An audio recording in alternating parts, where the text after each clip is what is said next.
السلام عليكم ورحمة الله وبركاته إن الحمد لله نحمده ونصلي على رسوله الكريم وعلى آله وصحبه ومن تبعه أجمعين প্রিয় দর্শক, দেশ এবং দেশের বাহিরে, কাছে কিংবা দূরে যে যেখান থেকে দেখছেন এবং দেখবেন, সবাইকে পবিত্র ঈদ উল আজহার প্রীতি শুভেচ্ছা ও ঈদ মোবারক জানিয়ে শুরু করছি।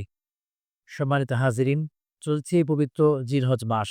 আগামীকাল ৯ জিলহজ।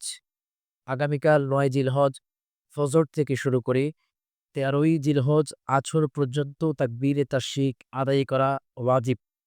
প্রত্যেক মুসলিম নরনারীর উপরেই তাকবীরে তাশরিক আদায় করা হচ্ছে ওয়াজিব।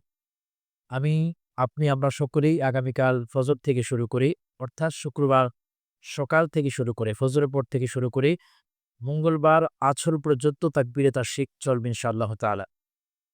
প্রত্যেক মুসলমান নরনারী এই তাকবীরে তাশরিক আদায় করতে হবে।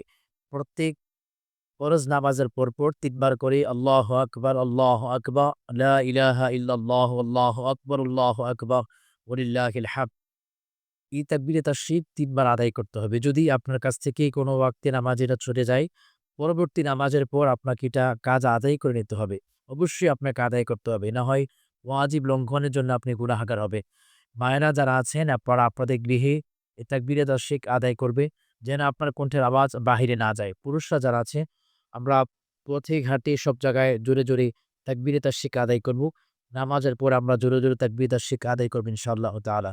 আল্লাহ রাব্বুল আলামিন আমাদেরকে আমল করবার তৌফিক দান করুক এবং যারা কোরবানির নিয়ত করেছি, আল্লাহ তাআলা প্রত্যেকের কোরবানিগুলোকে কবুল করুক। যেন কোরবানির পশুর সঙ্গে নিজের মনের পশুত্বকে কোরবানি করতে পারি। আল্লাহ তাআলা সে তৌফিক আমাদের দান করুক। ওমা তৌফিক ইল্লা বিল্লাহ। আসসালামু আলাইকুম ওয়া রাহমাতুল্লাহি ওয়া বারাকাতুহু।